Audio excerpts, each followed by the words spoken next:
Welcome and thank you for joining us. My name is Mary Grace Humes and I am a senior at CNU this year, and I am one of Dr. Sprenger's interns in the Office of Diversity, Equity, and Inclusion. Before we get started with introductions, I would like to go over the format for tonight's discussion. We're going to try and stick to close to an hour this evening to be respectful of everyone's time. We'll have two parts. The first portion will be predetermined question, and the second part will be audience submitted question and answer. So thank you to all of you who pre-submitted questions for this evening. When we get to the Q&A portion, we may also have time for live questions as well. Please use the Q&A feature located at the bottom of the screen to submit your questions. Even if we cannot get to all the questions live, questions will be logged and saved so that we can circle back around to them after the close of the event. So without further ado, let me introduce our moderator for the evening, Dr. Angela Sprenger, Christopher Newport University's Chief Diversity, Equity, and Inclusion Officer. Dr. Sprenger, the floor is yours. Thank you so much, Mary Grace, and congratulations to you on your impending graduation. It will be very, very sad to lose you and your fantastic support, and I'm so proud of you, and I look forward to what I hear from you going forward. I think we have maybe one more DEI Dialogue Series event where we'll get to have Mary Grace helping us out. Let's see. First, welcome, everyone, and thank you so much for being with us. I want to do something just a little bit different. I'm starting this session with a quick land acknowledgement because we sit here at Christopher Newport University on the ancestral lands of the Kecoughtan and Eastern Algonquian Indigenous American people. We occupy that land here on the Virginia Peninsula, but they are the original caretakers of the land and the waterways that surround it. Now I could go deeper into their history, but I confess that I have not practiced some of the pronunciations, and I hope to get better at that.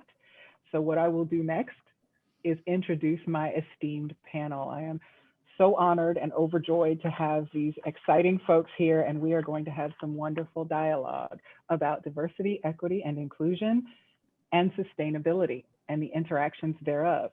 So let me introduce first our executive, our guest executive from our corporate sponsor, Bank of America, Calandra Walker-Jarrell.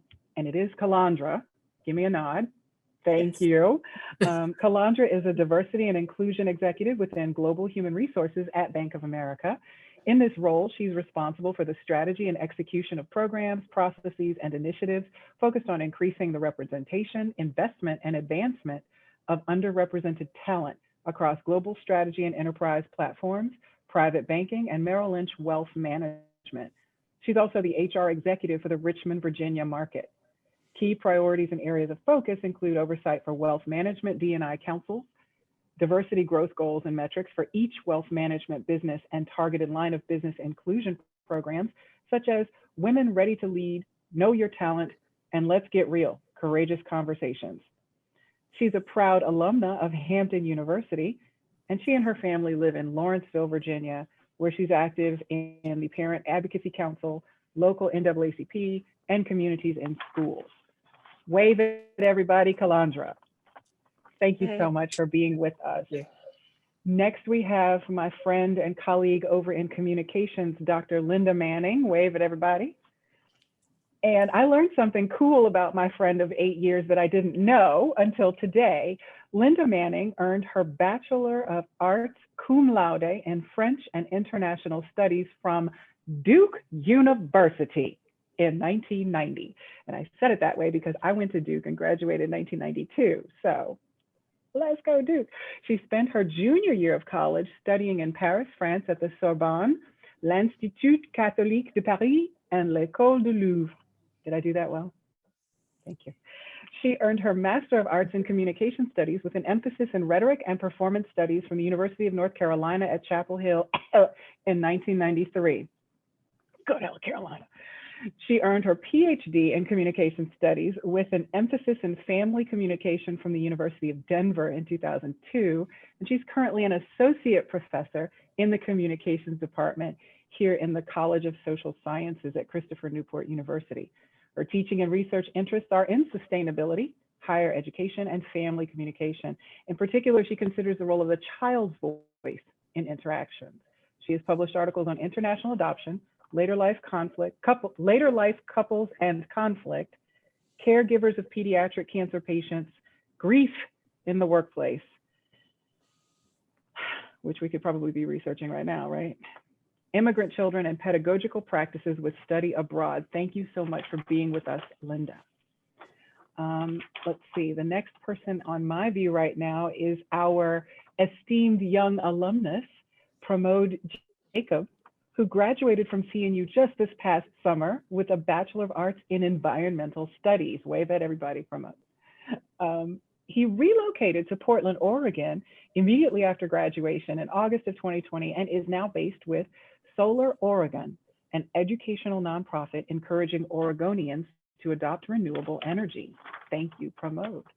Finally, Dr. Johnny Finn is an associate professor of geography in the Department of Sociology, Social Work, and Anthropology here at Christopher Newport University.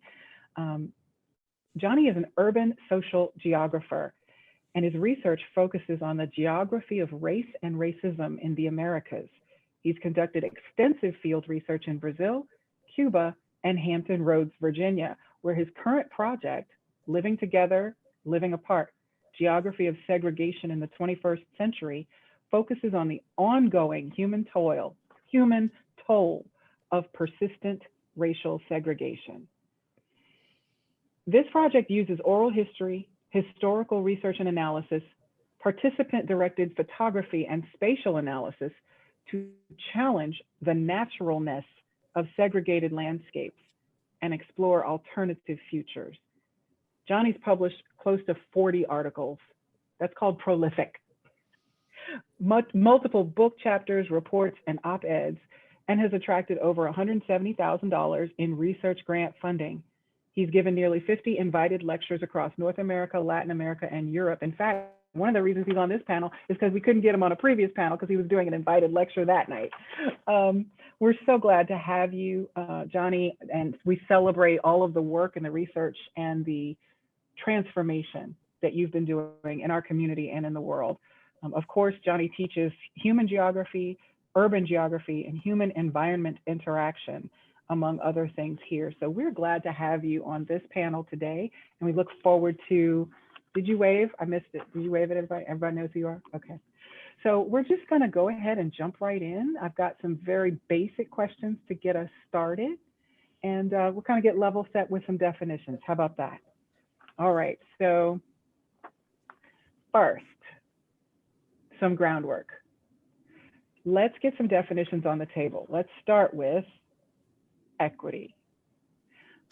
Now, I have a definition as the Chief DEI Officer here at CNU, but I'm going to open the floor first, and probably why don't I come to you first, Kalandra? Let's talk about equity, and it's okay if you want to lead in with diversity and inclusion first, but how do you define equity? Sure. So I think as you think about diversity and inclusion, right, I think of diversity as the mix, inclusion is making the mix work on the road to equality. I like to think of equity is giving people what they need and meeting them where they are. And I'm hoping, I feel so, I'm so intimidated by all this in education and intellect and brilliance, and all I've did was work at the same place for 25 years. So give me grace if I don't say things the right way, or if I sound a little, bank centric. But I like to think of equity is meeting people where they are, giving them exactly what they need. And without equity, you can't get to equality. I also like to think of equity, and this is important context, specifically on the journey where we are at the bank, is equity is additive. It does not mean taking away from anyone.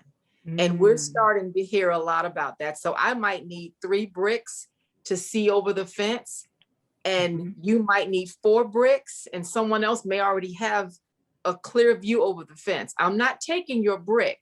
I just need you to give me my brick, so that we can, until we clear the fence altogether and get rid of all systemic barriers and opportunities more broadly, equity is just giving people the bricks they need to have the same view. So I know that's again, it's not an academic answer, but I tried to paint a picture. No, that's good. That's perfect. Thank you. And please just don't be intimidated. We're all here to just share, and what you just did is perfect, right? Because I was going to use that same example of, people trying to see over the fence, And I like the way you said it's additive and it doesn't mean taking away, because yeah, we may have traditionally given everybody one box or one brick to stand on when somebody didn't need it. Somebody didn't need it. So if we don't give that person what they don't need, but we do give 2 boxes or 2 bricks to the person who needs it, then everybody gets, we meet everybody where they are and give them what they need, as opposed to giving everybody the same thing and expecting them to all work with it. Anybody else want to jump in on an interpretation of those definitions of equity, or are we comfortable with that? I'm comfortable with it. We can move forward. Or Linda, were you waving at me? No? Okay, all right, cool beans. Thumbs up is always a good signal. All right, so then let's move on to sustainability. If we can agree, if we're all comfortable here on the panel, and folks who have tuned in, you are welcome to enter questions in the Q&A if you want us to stop and go back to something. But I love the way Calandra did it. If diversity is creating the mix, inclusion is making the mix work, and equity is meeting people where they are and giving them what they need, what is sustainability? Who will start us there? Linda? I was thinking maybe I would start. I've been thinking about this panel a lot, and I was kind of thinking we should name the panel Diversity, Equity, and Inclusion are Sustainability. Like when I think about sustainability, it's the process for maximizing the process where people and the planet can thrive together in perpetuity. So if you have a process where we can all thrive and this earth that we walk on is thriving, I think all those ideas align with a bunch of the DEI pieces. So that's where I'll start. I have a little more to say, but I mean, does anybody else want to chime in with sustainability thoughts? Still wave. How about that? Keep going. I want to hear what you have to say, Linda. Yeah, exactly. Let me tell you. I don't know if y'all have heard of a little place called the UN. Anybody heard of like the United Nations? They have 17 sustainable development goals, and they're hoping like to have them. They started in 2015. The UN didn't start in 2015, but these goals they established then in 2015 to be accomplished by 2030. And just give a little listen to what these goals are when we're thinking about the United Nations, like a global organization thinking about sustainability. They are no poverty, zero hunger, good health and well-being, quality education, gender equity. Okay, some of those, I don't think most people would think about sustainability and necessarily put them with. Like that gender equity, I think people are like, oh, really, that's sustainability? Yes, ma'am. Clean water and sanitation, affordable and clean energy, promote decent work and economic growth, industry, innovation and infrastructure, reducing inequality, sustainable cities and communities, responsible consumption, production, climate action, life below water, life on land, peace, justice, and strong institutions. And then I think kind of what we're doing here as well, partnerships for the goals. So this is, it's broader than just the planet or just the environment or just recycling. It's the whole picture. Yeah. Yeah. That's perfect. Yeah. Come on, Calandra. Yeah. I don't want to, again, take over this panel. I have a takeover spirit, so you're going to have to give me a wave when it's time to be quiet. But I love what you said. I think people don't think of sustainability in that way, but you have to think of measured success, right? And with the end in mind. And when we get this right, what does it look like? And then how do you walk it back to get there? What are those things along the way that you're looking for? So for example, at Bank of America, we all know representation matters, right? You can't be what you can't see. So if we want to increase more women and people of color and LGBT plus and make this a great place to work and create that sense of belonging and treatment, if you're going to shape culture, you need some sustainability metrics in place. So achieving gender parity at not just in our financial centers or our local employees, but at the most senior levels of the company, looking like the communities we serve. That's a sustainability metric. Making sure that we have more visible, diverse leadership. Making sure again that our culture is one where that diversity can thrive, because if you don't have the culture, you get zero value from the diversity. I think all of that is key to sustainability, because without that, it's just a one-hit wonder. if you're not careful. So no, I totally agree. And I think Yeah. we need to use that language more. I agree. I think we need to get Linda to help us publicize those, what is it, UN They're 15 the, by, what is it, 20 the by UN 2030? SDGs, Sustainable Development Goals. They're Mhm. on the, I'm also the director of the new Center for Sustainability and Education, and they are on the door, on the window. So if you want to come by and see them, it's beautiful. It's a great infographic. Look it up, Google it. Um, I love it. Yeah. It's called, I think it's called it's the 2030 Agenda is what Yes. these SDGs are under. And I think it's so valuable that there is that interconnection, right? So that was my next question about what is the intersection between equity and sustainability. And Calandra was starting to sort of allude to that, that people who are interested in justice, social justice, diversity, equity, inclusion, cultural competence, why should we be thinking about or talking about sustainability? And, you know, Linda, I think the UN list kind of gives us the answer to that why. And Calandra, the way you just talked about it being so important to be reflective of the communities that we serve and that we, you know, try to represent. So that kind of covers that question, unless anybody else wants to add to that. I'm going to move on to the next one. What is your organization doing? What's already in practice? Or what are you doing? You know, if it's a research project or something, to address issues of equity and sustainability. And this is where it kind of explodes out, right? Everybody gets to talk about what they're doing. I think I'm going to come to you first, Pramod. Is that okay? You want to talk about what your organization is doing? You were sharing with us a little bit earlier. Sure. So the nonprofit I work for, Solar Oregon, we've been around for a while, and the last few months of reviewing our strategic planning and reviewing what we're trying to accomplish has been a humbling experience. To put it in the most simplest of ways, we had to come to the fact that we realized we were just doing overrated sales pitches for solar installers for free. Like we get funded to do these workshops, right? But it's gotten to the point where solar is accessible to a very specific group of people, which is upper middle class or upper class white people who have a home and a roof to put solar on. That's a very, very specific group of people, and it kicks out everyone else. Anyone who rents, anyone whose roof is old house, anything, right? So we kind of had to sit down and ask ourselves, like, is this what we want to do? Like, do we just want to go year after year of getting funding to do the same thing again and again? And our answer was no. And what we are choosing to do as an organization, and of course, this is not an overnight process. This is not something we can just do quickly. This takes a lot of time. This takes a lot of intentional effort. But we want to align ourselves with the just transition, which is the transition of our economy off of fossil fuels to renewable energy.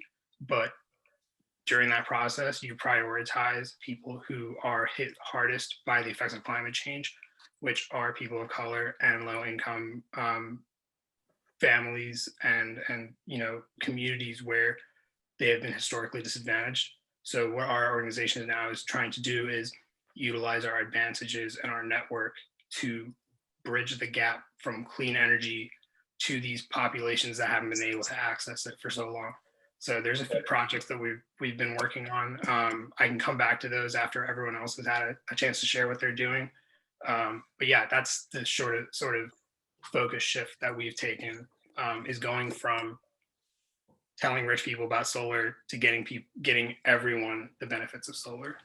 I like that. From moving from telling just rich people to identifying all people who could be benefited and not limiting it to,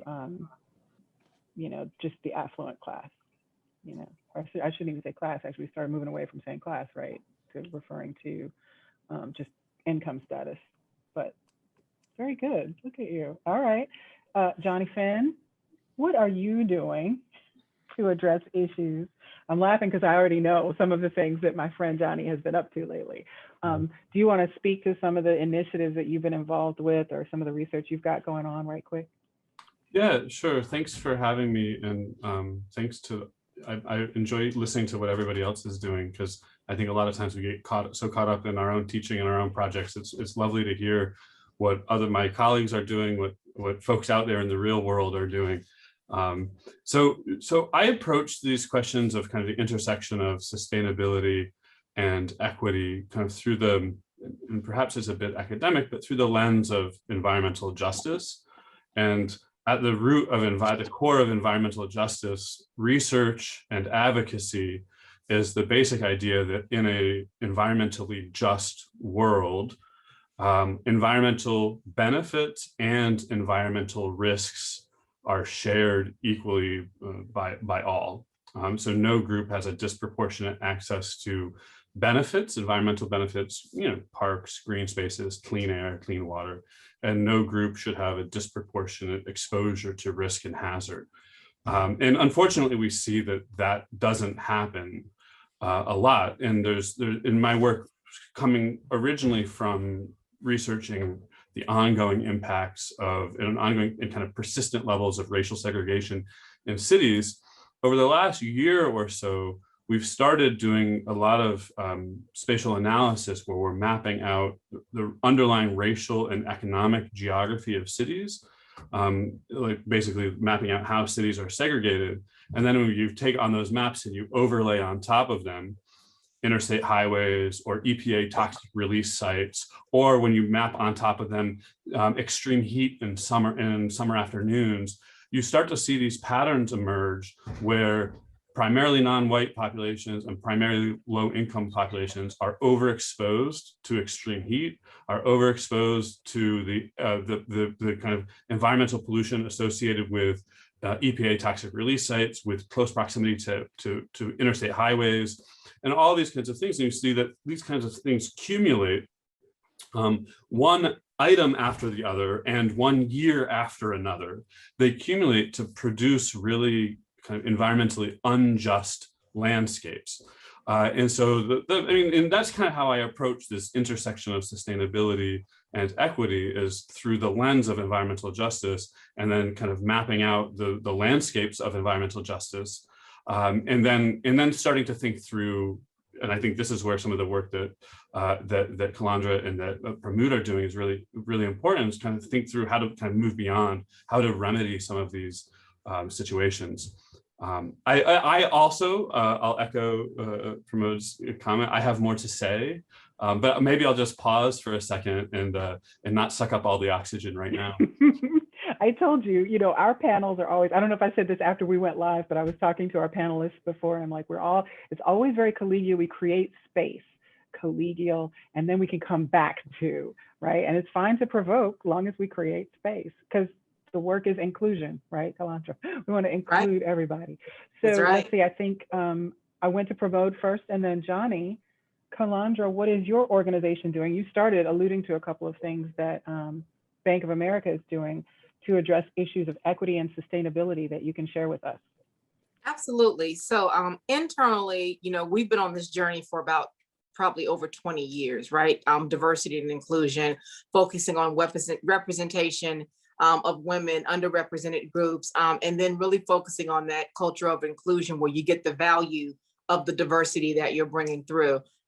Internal sustainability, again, just looks like keeping that pipeline unclogged for diverse talent, a lot of culture building, right? So I started something with one of my teammates, Lauren Hood, called Courageous Conversations, Let's Get Real, and tackling tough topics that 20, 30 years ago, and I'm dating myself, I finished Hampton in 1992. And when I started working, you didn't talk about sex, religion, politics. You kept it very straight, above board, in the break room. You didn't have the internet. You had, the morning paper and the evening news. And now that you've got all this social media and technology and things hitting you 24/7, 365, people are bringing this into work with them, and something, I know we call it the invisible briefcase, the invisible backpack, but people are constantly getting hit with this. So we created something called Courageous Conversations that is a framework and a safe space at work where you tackle tough topics.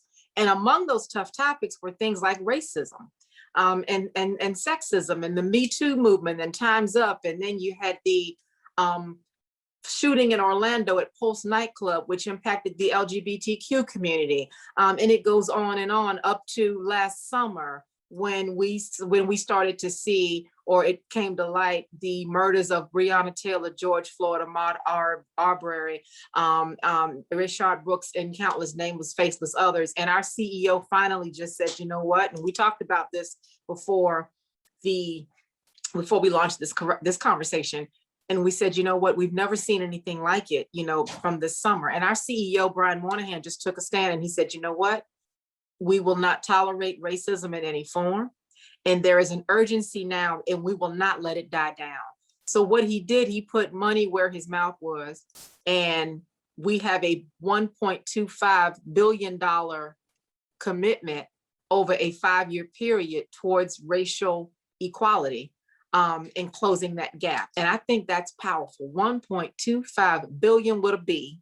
That's right, finger snap it. Because, at some point, to whom much is given, much is required. And you've got to give into that community, and you've got to focus on how do you break down those systemic barriers, while at the same time, to the earlier point we made, you are giving bricks and cinder blocks and boxes or whatever you need to stand over and see that fence. But it takes a lot of money and effort and influence, and I call it leveraging your personal power and your personal capability to break down that fence, to clear those barriers. And we'll be focusing on jobs, healthcare, housing, small businesses, and education, to literally start breaking down systemic issues as to why certain groups cannot advance, or to kind of close those gaps. And I'll pause after this real quick. One of the example of that is partnering with Spelman College, where my daughter will be attending this fall. And I'm sorry, it's not Duke, it's not Hampton. We all lost out, but she's going to be a Spelman woman, and I'm proud. But we're partnering with Spelman, Morehouse, and a select group of historically Black colleges and universities to actually offer executive on loan programs and start entrepreneurial type programs where you can get a leg up to understanding how to understand and getting capital, and careers and financial services, and being financial advisors and wealth strategists that historically we just have not done.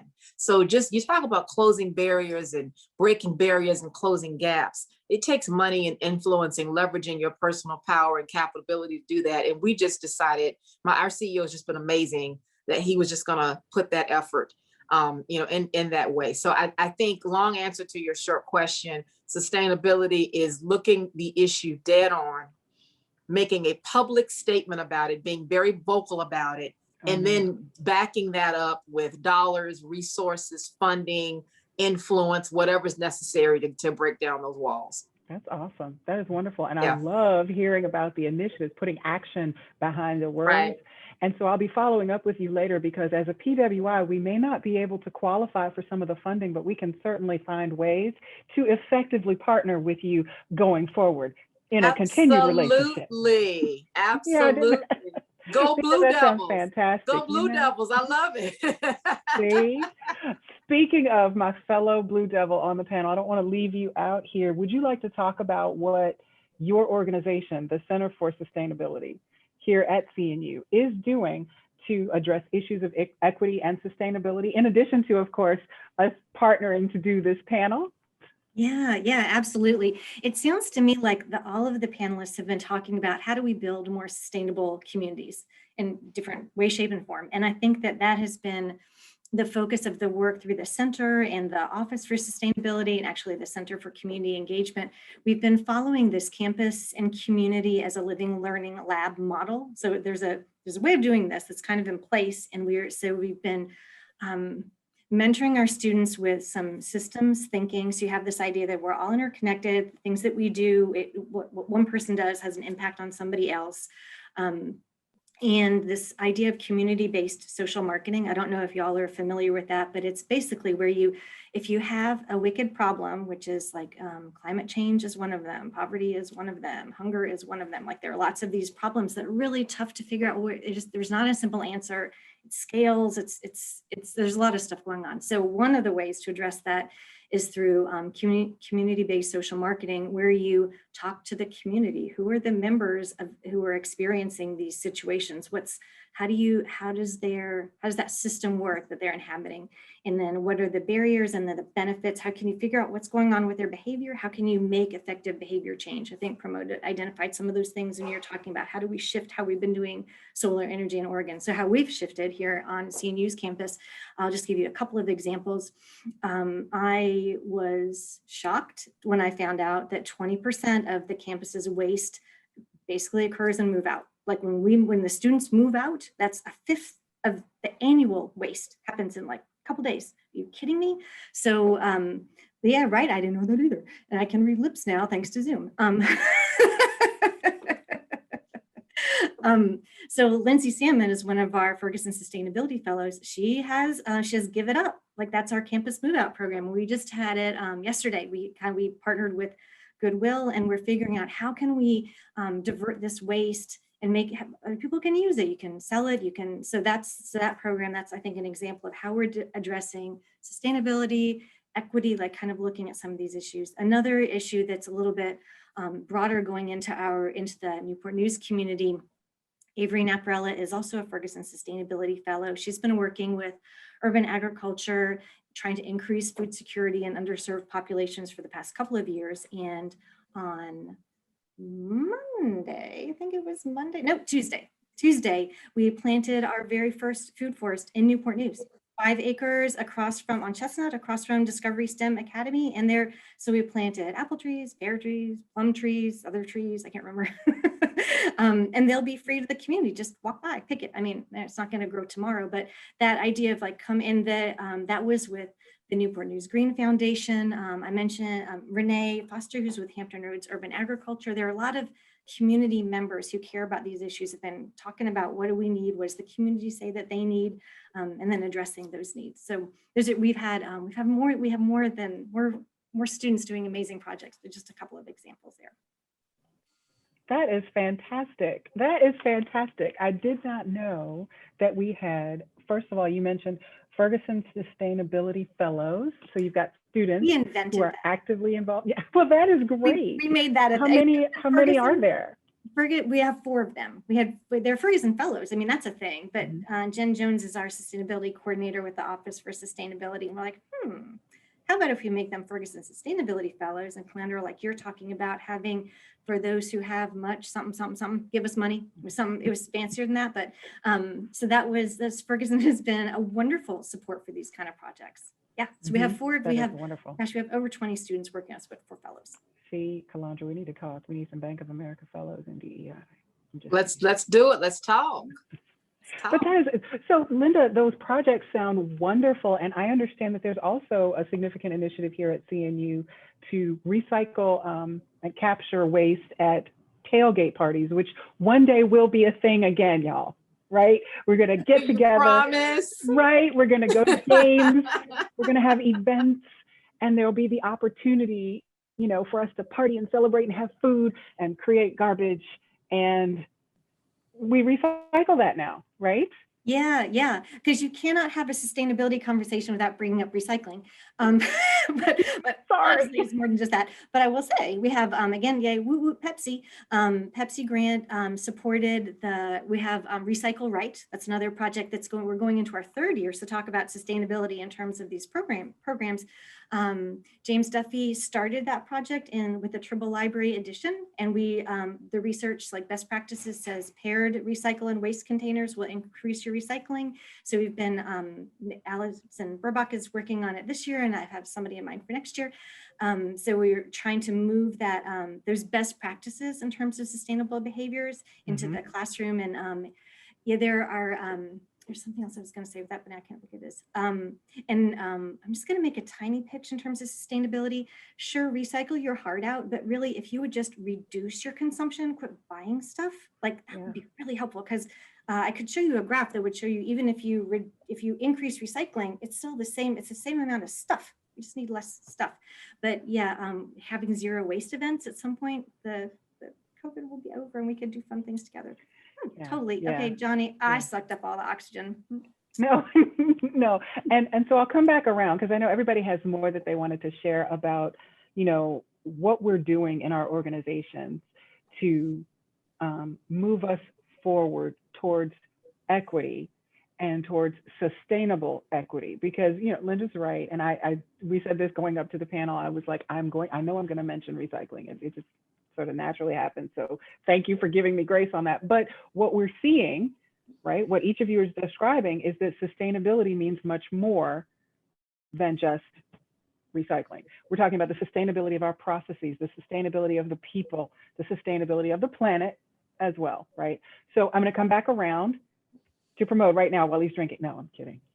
But seriously, whoever would like to jump in and share some more about what your organization is doing, here is the space to do it. And I do have a question in the Q&A that we'll come to in a minute. What? Did y'all get shy? Pramod, I'll start with you. Is there anything else you want to add? Go ahead. Is there anything specific that you were? If there's anything else your organization is doing that you didn't get the chance to talk about already. Right. Yeah, one really cool thing that's happening in Portland is we just had something started by an organization here called the Coalition of Communities of Color, and they represent a whole host of organizations, and they came up with a campaign that was really successful. It became a ballot initiative on the state level for the Portland Clean Energy Fund. And what it is a 1% tax on businesses around Portland who make a certain amount of money. I think it's like $1 billion or 500 million or something like that. It's a 1% tax on them. And each year it's supposed to generate, the first year it generated $40 to $60 million. And then as it goes on, year after year, it generates more. And all of that money is dedicated towards clean energy projects that specifically help underserved populations in Portland, so the frontline communities.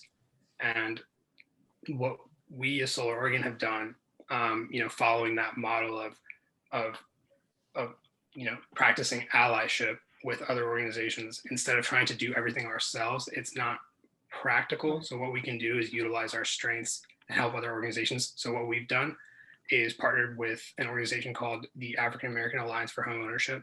They represent Black homeowners in Portland. And I don't know how many of you guys know, Portland is the whitest city in the country. The biggest major city, it's the whitest city. And I'm in an industry that's 96% white. So solar has been something that is not well known outside of affluent communities. So the African American Homeowners Alliance for Home Ownership applied for a $500,000 grant, and they were approved. So we're on it as a supporting organization providing solar education, but they're basically paying for Black homeowners to be able to put solar on the roofs, which I think is great. So I'm really excited to be on that project. That's great. Thank you. Yeah. And I'm going to come back around too. Was there anything else? I know Johnny and Kalandra, anything else that you wanted to add about what you or your organizations are doing or what's already in process and practice to address issues of equity and sustainability? I can say one other thing. It's not necessarily what I'm doing, but it's certainly something that I teach about quite a lot and that I hope my students will in short order start doing. And it's directly related to what Pramod was just talking about in terms of solar, and also directly related to, I think, the not coincidence that we're having this discussion today on Earth Day, when there's a major climate summit happening in Washington, D.C. And I'm in thinking through an environmental justice lens about the intersection of sustainability and equity, and applying that kind of on a global scale to global climate justice. As I told my class that I was teaching just before we came onto this call, I was teaching my human environment interaction course, and I'm generally on questions of climate change pretty cynical and pessimistic, and I find myself perhaps fleeting in a moment of just a twinkle of optimism because of the really aggressive goals for a transition away from fossil fuels that the Biden administration has set just today, with a 50%, 52% reduction of carbon or of greenhouse gas emissions by 2030, which is twice as aggressive as the Obama administration's initial commitment to the Paris Agreement.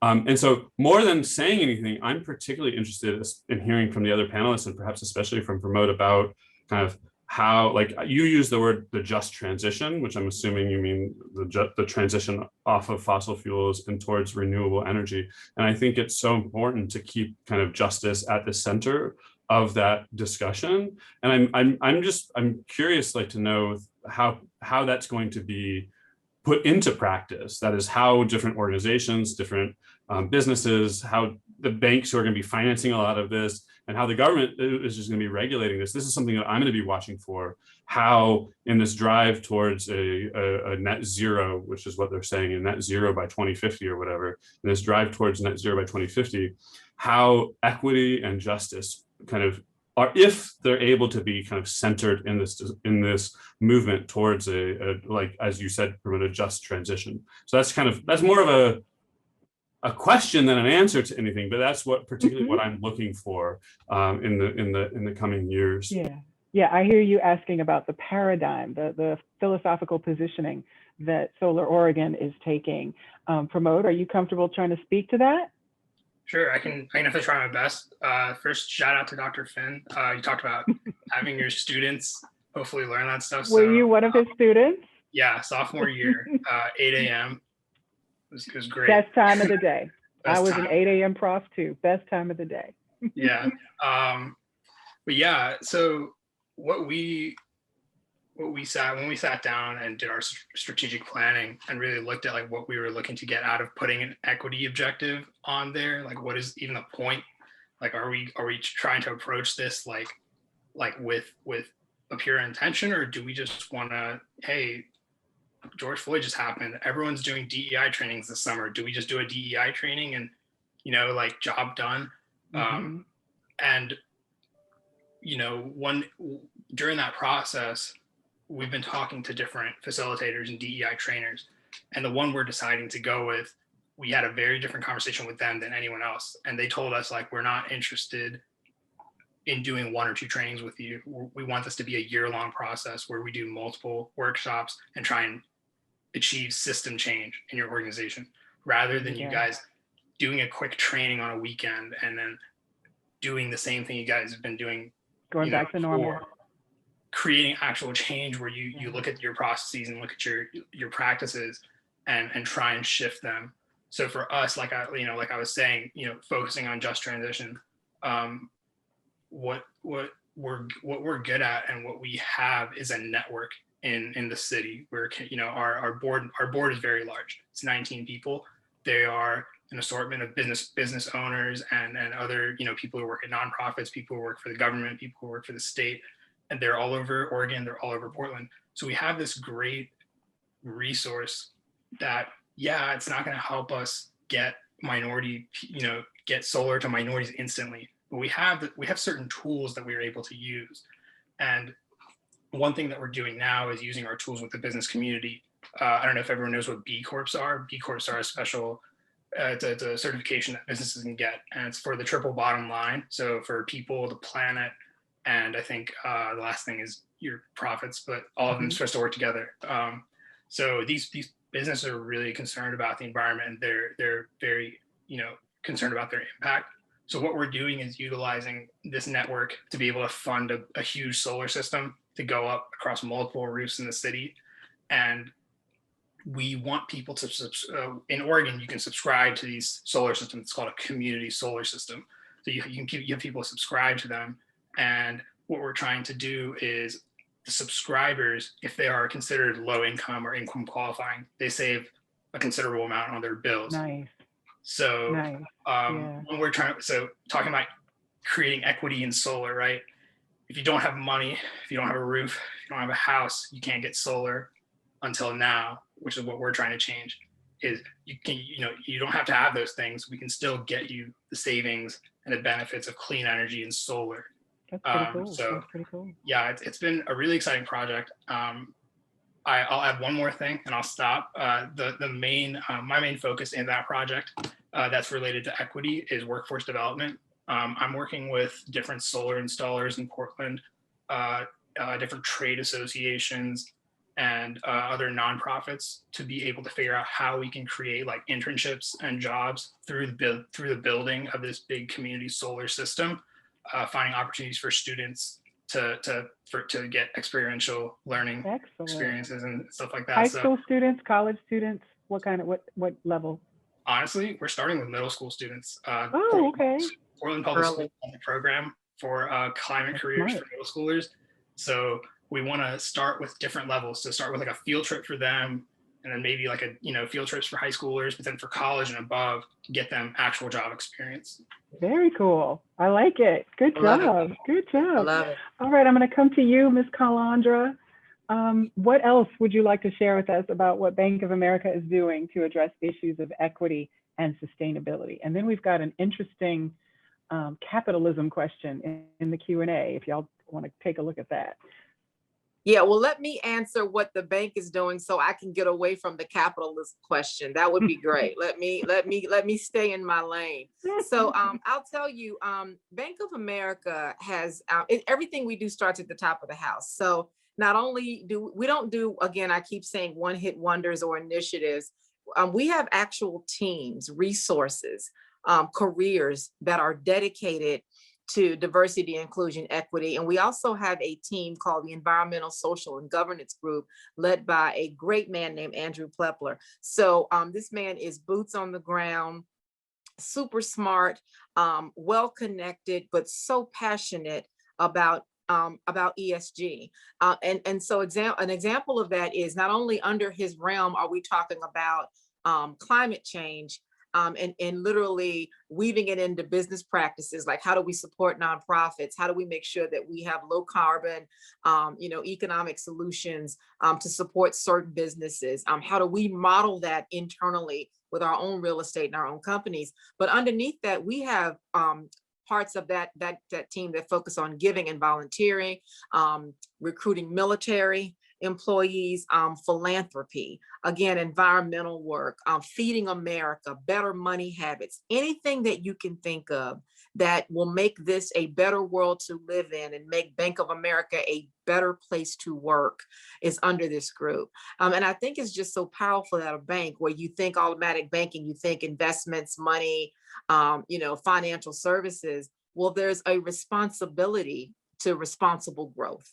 Right. And then to grow in a sustainable manner, you've got to hit the issues head on. So our ESG team, I think, is just doing an amazing job, considering that that's not our primary area of focus. But I love the fact that it starts at the top, from our CEO to our management team members to our lines of businesses, to whether we're financing a company that's focused on managing climate change and low carbon solutions or solar, or whether it's supporting a company that's a startup that's gonna, help, close the poverty gap or start a business with food deserts. So I think, again, it's getting very local and proximate and personal within the 93 markets that we sit. You think about our footprint, thousands of banking centers. You think about our global footprint. We have the unique opportunity to meet every market where they are. So the Hampton Roads Tidewater market may have one opportunity. Los Angeles may have another.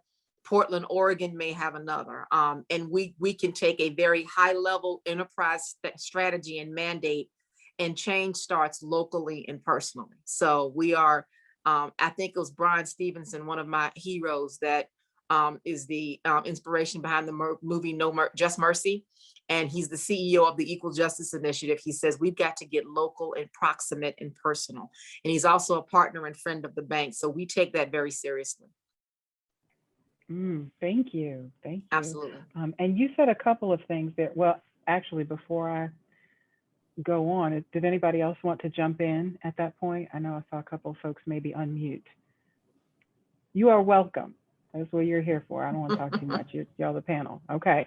But Calandra mentioned food deserts, and I wrote down digital deserts as well, because these are a couple of things that have come to the forefront over the last year in particular. right? Since so many folks have been sort of forced to do so much more, digital interaction, it's come to the forefront how many students and workers don't have adequate internet access, for example, don't have adequate technology resources. And that's something that I think, I know that our organization, Christopher Newport University, I have a young woman who is a Bonner Scholar doing some research on food deserts, and we've been talking a little bit about digital deserts as well. And I think that these are things that we can help. I know at least with the food desert issue, she's been sort of doing research on the underlying causes of food insecurity. And then in my work with Newport News Public Schools, we've been talking about, that digital desert situation. These are both issues that we can help influence with regard to improving the sustainability of and the equity of opportunities for people at different income levels who come from different backgrounds and different situations.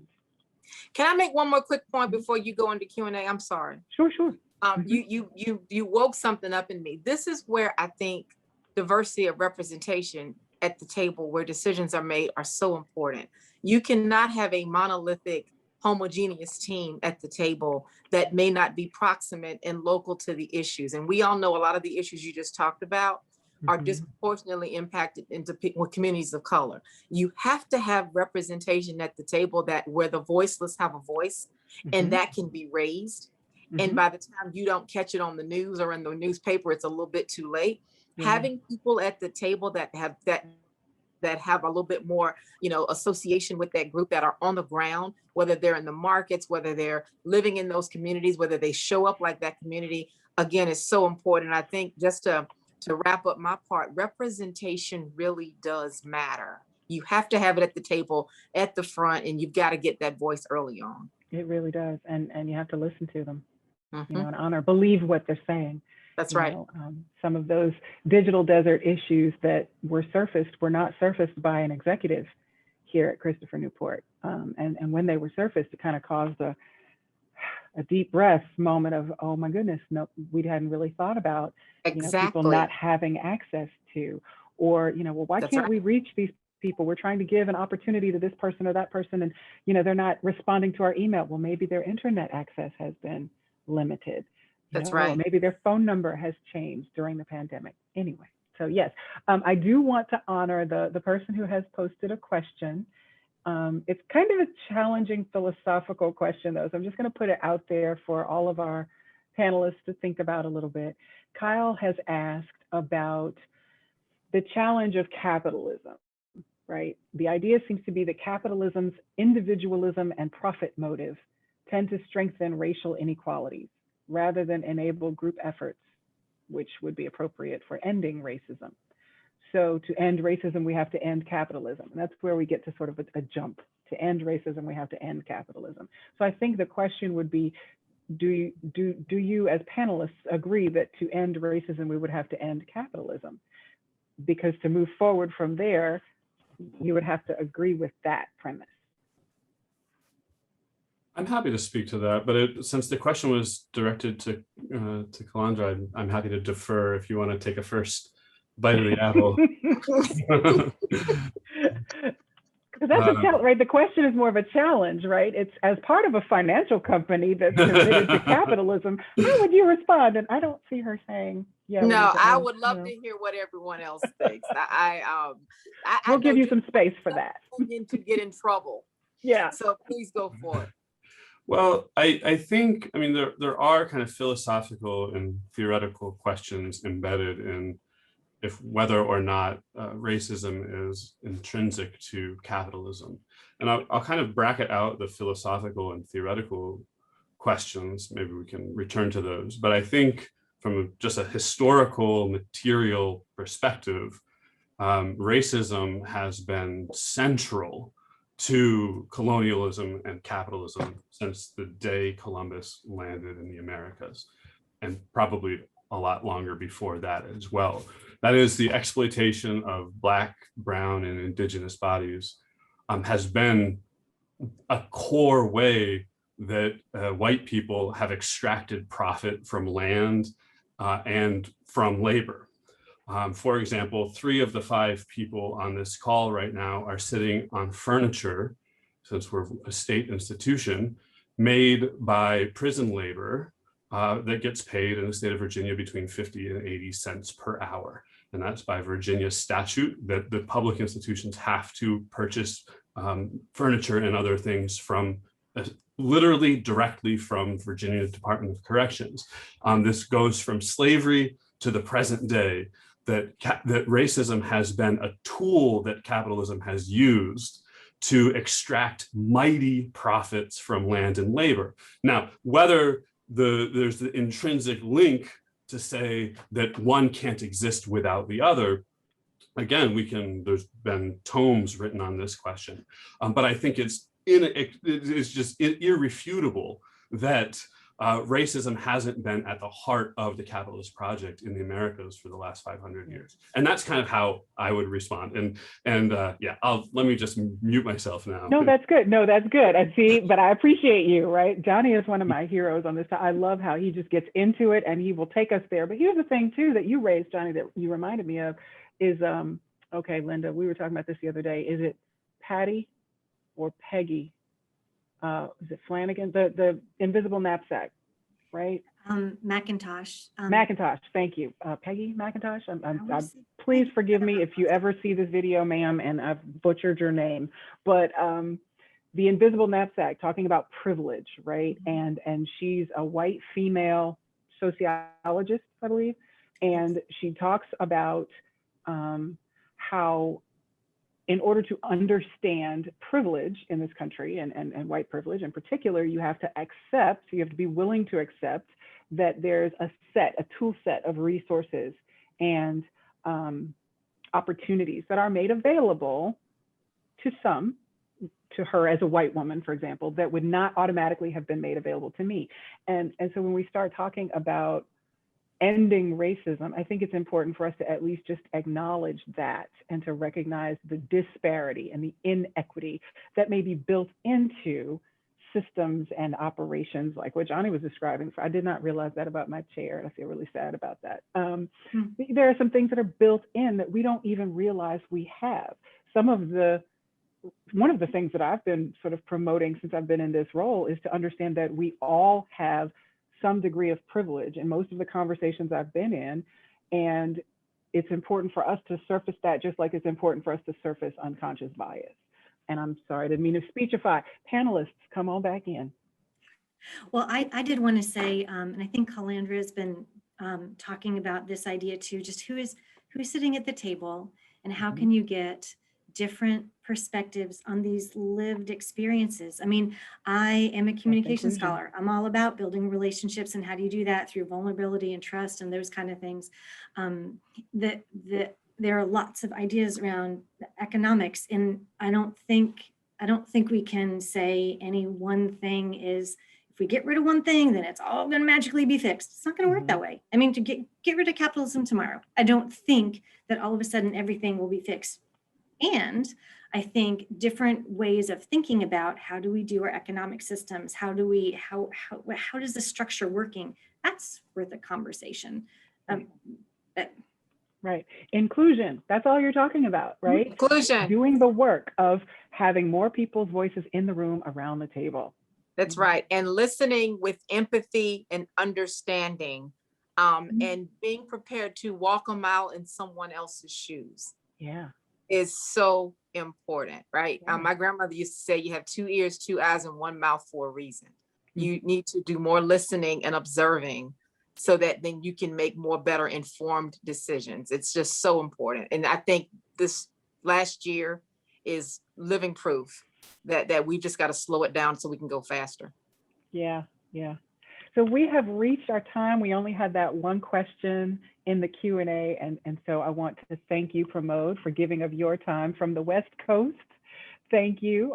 We wish you all success on your new job, do keep in contact. To Dr. Johnny Finn and Dr. Linda Manning, thank you so much, my friends and colleagues here at CNU, for always being available and willing to jump on a panel with me. And to my new friend, Kalandra Jarrell, our executive representative from the Bank of America, we are grateful for your engagement today, and we hope to keep in contact with you Please as an do. ongoing partner.